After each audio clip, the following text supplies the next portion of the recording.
Hello friends, இன்னைக்கு நம்ம சூர்யா நடிப்பில் வெளிவந்த கருப்பு படத்தோட ஃபுல் எக்ஸ்பிளனேஷன் வீடியோவை தான் பார்க்க போகிறோம். கதையோட ஆரம்பத்தில் சில பேர் ஒருத்தரை போட்டு ரத்தம் வர அளவுக்கு பயங்கரமாக அடிச்சுட்டு போகிறாங்க.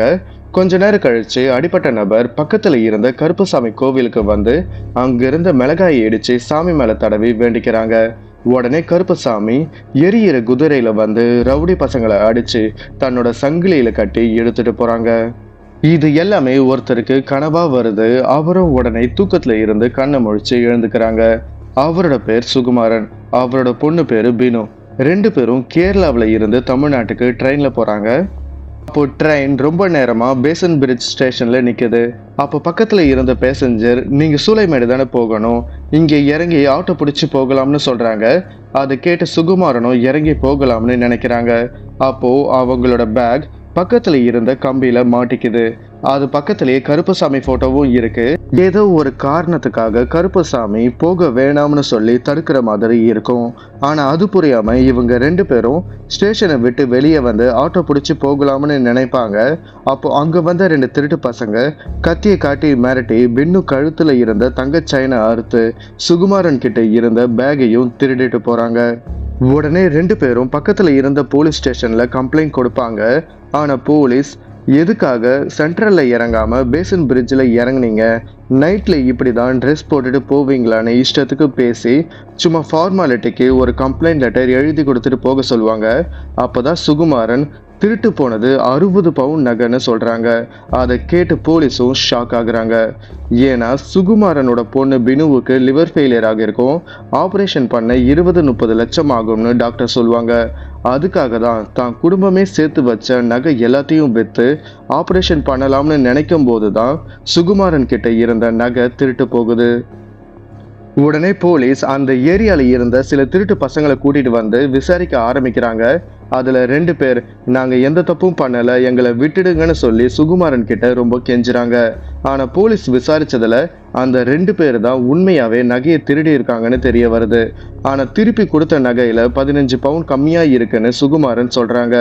அதுக்கு போலீஸ், இவ்வளவு கிடைச்சதே பெரிய விஷயம், திருட்டு போனவன் என்ன சும்மாவா இருப்பான், அதை செலவு பண்ணிருப்பான், இப்போ உனக்கு நகை வேணுமா வேணாமான்னு சொல்லி கேஸை முடிக்க பாக்குறாங்க.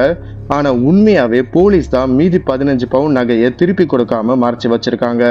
சுகுமாரனும் வேற வழி இல்லாம கிடைச்ச வரைக்கும் எடுத்துட்டு போகலாம்னு நினைப்பாங்க.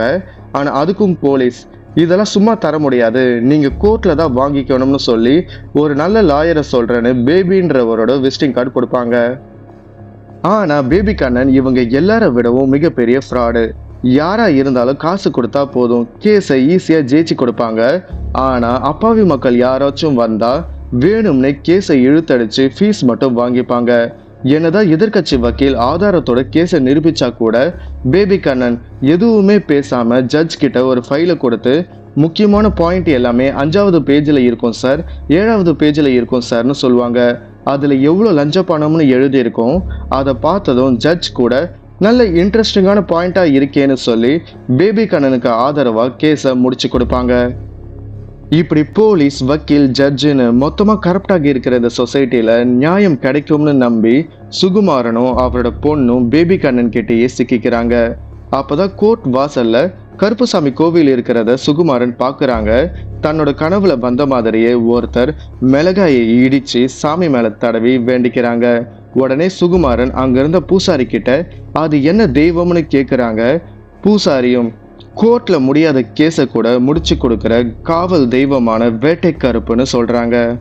ஆனா சாமியே வந்தாலும் இது ஏன் கோர்ட், என்னை தாண்டி யாராலையும் எதையும் பண்ண முடியாதுன்னு நினைக்கிற பேபி கண்ணன் வழக்கம் போல சுகுமாரனோட கேஸை எடுத்துக்கிட்டு முடிச்சு கொடுக்காம வேணும்னு இழுத்தடிக்கிறாங்க. அப்போதான் சுகுமாரன் சொல்லி போலீஸ் 15 சவரன் கம்மியா கணக்கு காட்டியிருக்காங்கன்ற விஷயம் பேபி கண்ணனுக்கு தெரிய வருது. அதை கேட்ட பேபி கண்ணன் கிட்டேயே போலீஸ் திமிரா பேசுறாங்க. உடனே பேபி கண்ணன் தன்னோட ஆட்கள் எல்லாரையும் ஒன்று சேர்த்து போலீஸ் ஸ்டேஷன் முன்னாடி போராட்டம் பண்றாங்க. போலீஸும் வேற வழி இல்லாம எடுத்த நகையை திருப்பி கொடுக்குறாங்க. அது மட்டும் இல்லாம போலீஸ் கிட்டேயே லஞ்சம் பணம் வாங்கிட்டு போறாங்க. ஆனா பேபி கண்ணன் அந்த நகையை எடுத்துக்கிட்டு உண்மையாவே திருடன் தான் செலவு பண்ணிட்டாங்கன்னு சொல்லி சுகுமாரனை ஏமாத்துறாங்க. ஆனா இது எதுவும் புரியாம நமக்காக போராட்டம்லாம் பண்றத பார்த்த சுகுமாரன் பேபி கண்ணன் என்ன சொன்னாலும் நம்புறாங்க. ஆனா கோர்ட்ல பல ஹியரிங் போகுது. கேஸ் முடிஞ்ச பாடு இல்லை. ஒரு முறையும் கோர்ட்டுக்கு போகும்போது வக்கீல் ஃபேஸ் அவங்க சாப்பிட்ற பிரியாணிக்குன்னு ஏகப்பட்ட செலவு பண்றாங்க. ஒரு பக்கம் பினுவோட உடல்நிலை ரொம்ப மோசமாகிக்கிட்டே போகுது. இன்னொரு பக்கம் நம்மளை ஏமாத்துறாங்கன்னு புரிஞ்சுக்கிட்ட பினு வாழ்க்கை மேல ரொம்ப வெறுத்து போறா.